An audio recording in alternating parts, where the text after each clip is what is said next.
Brought to you by Penguin.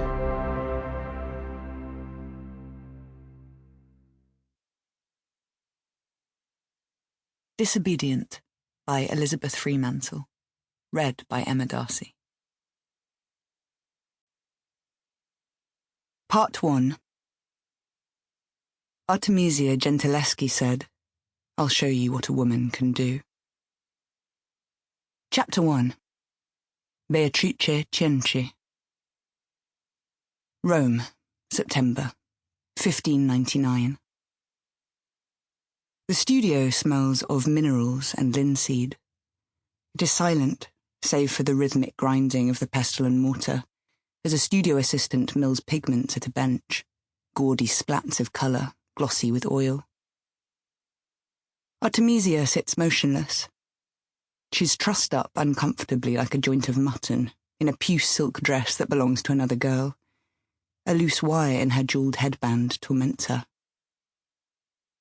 She musters all her self-discipline to keep still, waiting for the moment her father turns away to discuss something with the assistant. Quick as a fly, she digs her nails into her scalp, an instant of blessed relief. "Don't move," he blasts. She snatches her hand back into position. It must be true, his warning that he has eyes in the back of his head. She squints at the dark hair hanging to his shoulders, wondering how those invisible eyes can see through such a mane. She's taken the place of a child whose portrait he is finishing. Artemisia hasn't seen the girl in real life, but knows she is the Pope's great-great-niece, or something like it. That is why she's wearing the elaborate, scratchy lace and jewels, so her father can add the final touches without further imposing on the young lady. She is very glad not to be the Pope's great-great-niece and have to wear such uncomfortable things every day. The quiet is shattered as the door bangs open and her father's friend strides in, bellowing a greeting. "You're early, Marisi." She can see her father's irritation in the red flush blossoming on his cheeks. He's usually quick to temper, but not with Marisi, or not to his face anyway.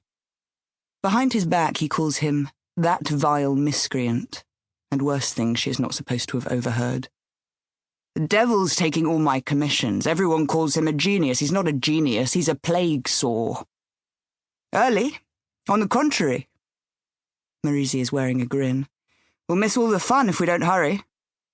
He steps towards Artemisia, removing his hat with a flourish and stooping into a deep bow.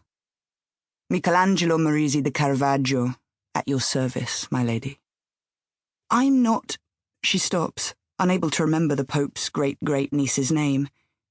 "It's me, Artie." Realizing that Marisi is teasing, she laughs. The Angelus bells ring across the city. "See? It's already noon." Marisi is animated. "Help your daughter out of that absurd dress and let's go." "We're not taking her with us." Orazio hands his palette and brushes to the assistant to tidy away. "Why ever not? It's not a suitable occasion for a 6-year-old. You wouldn't say that if she was a boy." Marisi winks at her, his thick-lashed eyes black and shiny. "Let her learn what becomes of girls who disobey their fathers." She wonders what he means. Marisi removes the jewelled band from her hair. "Her mother would never allow it. Be careful with that. It's worth more than you earn in a year." Her father loosens her ties and lifts the heavy dress over her head, leaving her in her shift, comfortable at last. "I didn't know your wife was your keeper."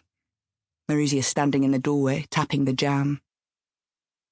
Artemisia watches her father relent with a sigh as she climbs into her ordinary clothes. "Where are we going, Papa?" She wonders if it will be one of the puppet shows in the Piazza del Popolo. She remembers the man puppet, big red circles painted on his cheeks, beating his puppet wife with a truncheon. Everybody thought it was funny.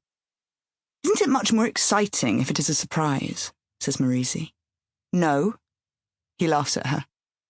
Not in a way that makes her feel silly, like some adults do, but more in a way that draws her in, as if he counts her as one of his friends.